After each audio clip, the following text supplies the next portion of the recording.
भाद्रपद महीने की शुक्ल पक्ष की तीज को हरतालिका तीज व्रत किया जाता है। इसमें भगवान शिव और माँ पार्वती की पूजा अर्चना की जाती है।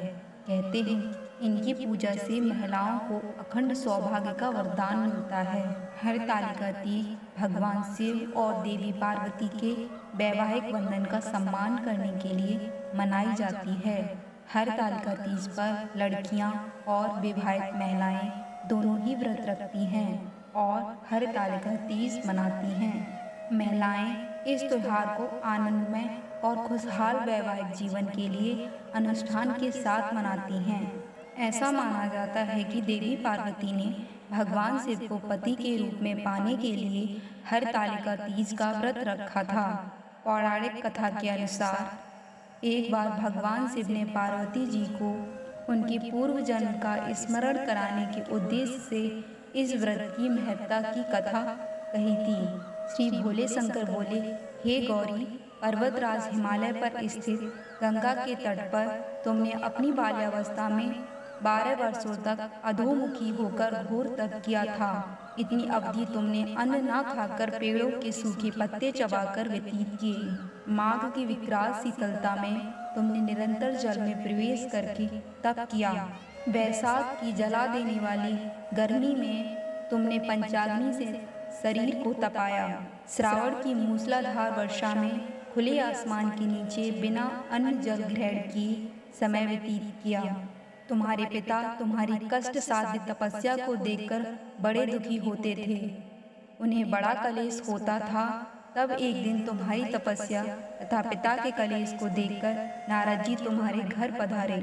तुम्हारे पिता ने हृदय से अतिथि सत्कार करके उनके आने का कारण पूछा।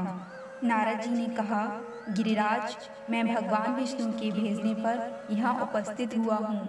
आपकी कन्या ने बड़ा तप किया है। इससे प्रसन्न होकर वे आपकी सुपुत्री से विवाह करना चाहते हैं।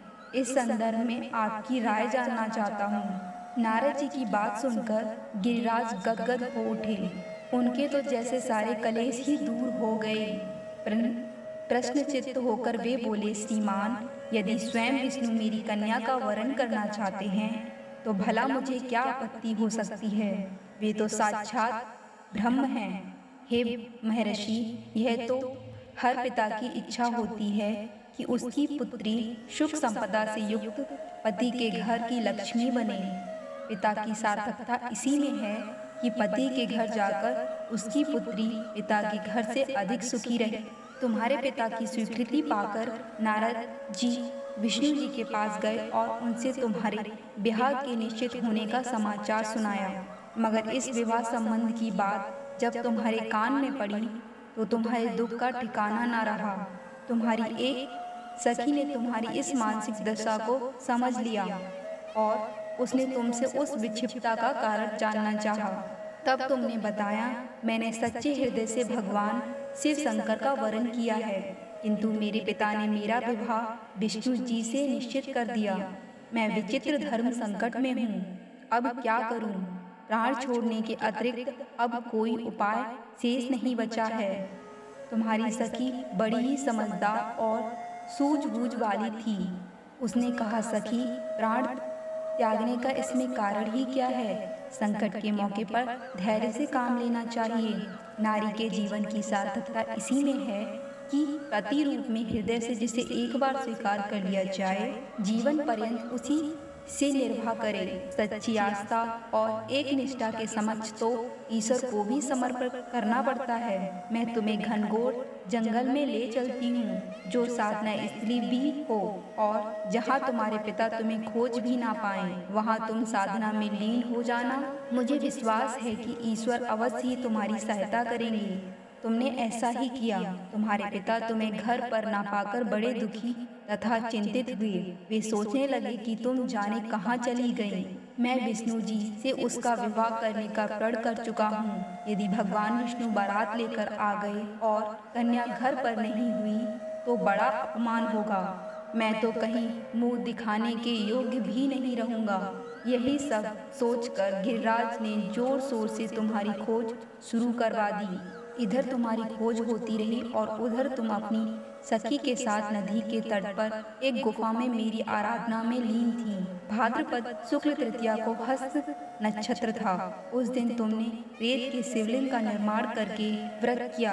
रात भर मेरी स्तुति के गीत गाकर जागी। तुम्हारी इस कष्ट साध तपस्या के प्रभाव से मेरा आसन डोलने लगा, मेरी समाधि टूट गई। मैं तुम्हारे समक्ष जा पहुंचा और तुम्हारी तपस्या से प्रसन्न होकर तुमसे वर मांगने के लिए कहा। तब अपनी तपस्या के फलस्वरूप मुझे अपने समक्ष पाकर तुमने कहा, मैं हृदय से आपको पति के रूप में वरण कर चुकी हूँ। यदि आप सचमुच मेरी तपस्या से प्रसन्न होकर आप यहाँ पधारे हैं तो मुझे अपनी अर्धांगिनी के रूप में स्वीकार कर लीजिए। तब मैं तथास्तु कहकर कैलाश पर्वत पर लौट आया। प्रातः होते ही तुमने पूजा की समस्त सामग्री को नदी में प्रभावित कर अपनी सहेली सहित व्रत का पारण किया। उसी समय अपने मित्र बंधु व दरबारियों सहित गिरिराज तुम्हें खोजते खोजते वहां आ पहुंचे और तुम्हारी इस कष्ट साध तपस्या का कारण तथा उद्देश्य पूछा। उस समय तुम्हारी दशा को देखकर गिरिराज अत्यधिक दुखी हुए और पीड़ा का कारण उनकी आंखों में आंसू उमड़ आए थे। तुमने उनके आंसू पहुँचते हुए विनम्र स्वर में कहा, पिताजी, मैंने अपने जीवन का अधिकांश समय कठोर तपस्या में बिताया है। मेरी इस तपस्या का उद्देश्य केवल यही था कि मैं महादेव को पति के रूप में पाना चाहती थी। आज मैं अपनी तपस्या की कसौटी पर खरी उतर चुकी हूँ। आप क्योंकि विष्णु जी से मेरा विवाह करने का निर्णय ले चुके थे, इसीलिए मैं अपने आराध्य की खोज में घर छोड़कर चली आई। अब मैं आपके साथ इसी शर्त पर घर जाऊंगी कि आप मेरा विवाह विष्णु जी से न करके महादेव जी से करेंगे। गिरिराज मान गए और तुम्हें घर ले आए। कुछ समय के पश्चात शास्त्रोक्त विधि विधान पूर्वक उन्होंने हम दोनों को विवाह सूत्र में बांध दिया। हे पार्वती, भाद्रपद की शुक्ल तृतीया को तुमने मेरी आराधना करके जो व्रत किया था, उसी के फलस्वरूप मेरा तुमसे विवाह हो सका। इसका महत्व यह है कि मैं इस व्रत को करने वाली वारियों को मनोवांछित फल देता हूँ। इसीलिए सौभाग्य की इच्छा करने वाली प्रत्येक युवती को यह व्रत एक निष्ठा तथा आस्था से करना चाहिए।